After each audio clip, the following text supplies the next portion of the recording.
Hello everyone. इस video में मैं बात करना चाहता हूँ कि कैसे कभी कभी मार्केट जब मूव करता है तो उसके पीछे कोई लॉजिक नहीं होता है। आप चाहे कितना एनालिसिस कर लो उसके बाद भी आपका एनालिसिस फेल हो जाएगा।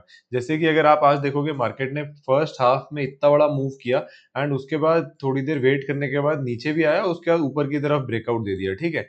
एंड हम लोग क्या प्लान कर रहे थे पिछले 3 दिनों से कि मार्केट ने इतनी बार ये जो सपोर्ट लेवल है इसको 4 बार टेस्ट कर लिया, एक बार यहाँ पे, एक बार यहाँ पे, एक बार यहाँ पे, है ना।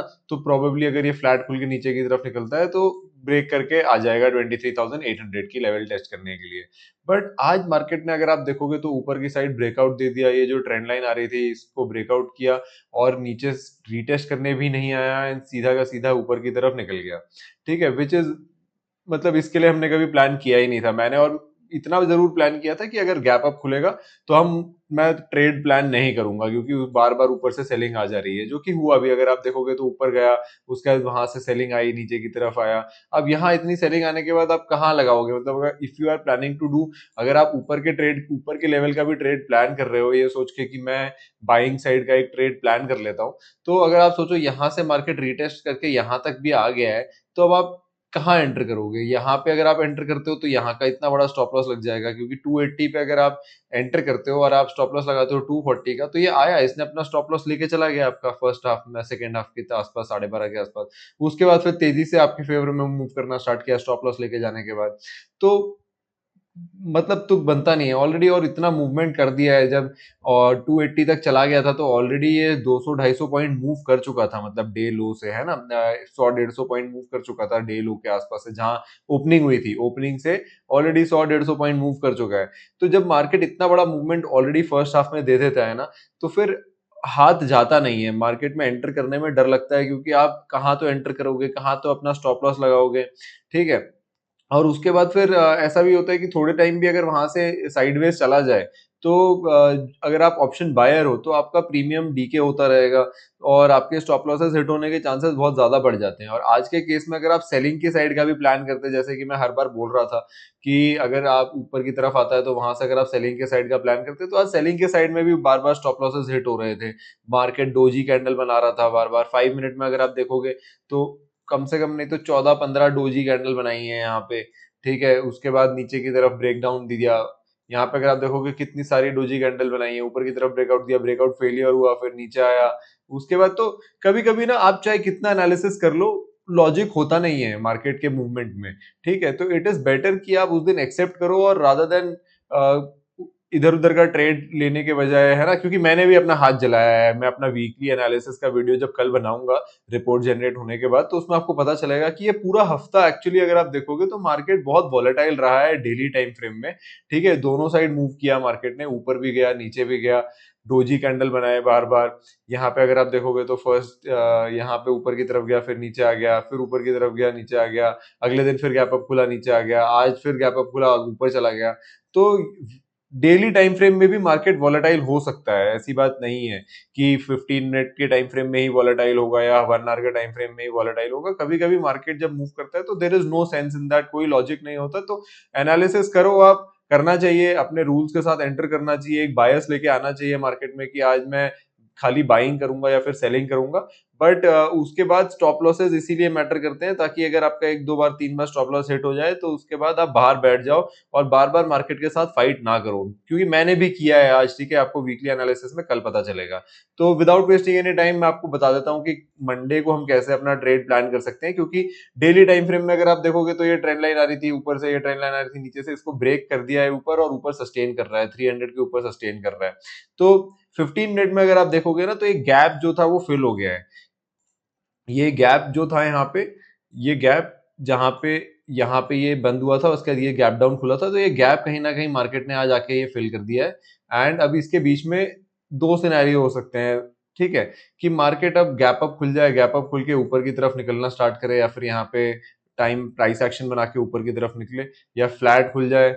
फ्लैट खुलेगा तो ये जितने भी लोग यहाँ पे बाइंग करके गए होंगे तो उन्होंने अपनी पोजीशन होल्ड करी होंगी, तो इनके प्रीमियम डीके होंगे, इनको लॉसेस दिख रहे होंगे। और अगर क्या कहते हैं, गैप डाउन खुल जाता है तो गैप डाउन खुल के एक रिट्रेसमेंट आ सकता है और नीचे की तरफ आ जाएगा। ठीक है, तो तीन सिनेरियो लेके चलते हैं, तीन सिनेरियो के बारे में बात करते हैं, डिटेल में बात करते हैं। ठीक है, तो अगर गैप अप खुल जाता है, ठीक है, again I am not interested gap up opening के लिए, क्योंकि बार बार जितनी बार ये गैप अप खुलेगा उतनी बार ये सेलर्स के जोन में खुलेगा। ठीक है, 23, 24,520, 24,480 ये सारे सेलर्स के जोन है। तो जब भी बार बार ऊपर जाएगा तो सेलिंग आएगी, और जिस तरीके से मार्केट मूव कर रहा है, अगर फर्स्ट हाफ में बहुत तेजी से ऊपर जाता है तो फिर स्टॉप लॉस के लिए कोई मिलता नहीं है जगह लगाने के लिए कि कहाँ आप स्टॉप लॉस लगाओगे। और मैं प्रेफर नहीं करता कि 20 पॉइंट से ज्यादा मैं स्टॉप लॉस लगाऊं, क्योंकि 20 पॉइंट से ज्यादा स्टॉप लॉस लगाने में फिर आपका रिस्क टू रिवॉर्ड रेशियो खराब हो जाता है। तो इसीलिए अगर वो गैप अप खुलता है तो फिर वेट एंड वॉच वाली बात हो जाती है, धीरे धीरे करके ऊपर की तरफ जाता है प्राइस एक्शन बनाते हुए तो ठीक है, कोई ट्रेड मिल सकता है। अदरवाइज फिर जितनी बार ऊपर जाएगा तो मैं प्रेफर करूंगा पहले शॉर्ट करने का। ऊपर जगह जाएगा 480 के लेवल तक आएगा तो फिर मैं फिर से शॉर्ट करना पसंद करूंगा यहाँ पे, क्योंकि रिजेक्शन सप्लाई जोन है, नीचे की तरफ आएगा तो डे लो तक मेरे को एक अच्छा टारगेट मिल सकता है। That is what I will plan अगर गैप अप खुलता है तो। फ्लैट खुलता है तो फिर नीचे जो सपोर्ट है, लास्ट सपोर्ट है वो 280 250 के लेवल तक है। तो फ्लैट खुल के अगर नीचे की तरफ आता है तो फ्लैट खुल के फिर वेट करना पड़ेगा, क्योंकि फर्स्ट हाफ में अगर नीचे की तरफ तुरंत आ जाता है तो फिर सेकेंड हाफ में प्रोबेबिलिटी बढ़ जाती है एक ऊपर की तरफ कंटिन्यूएशन की, है ना।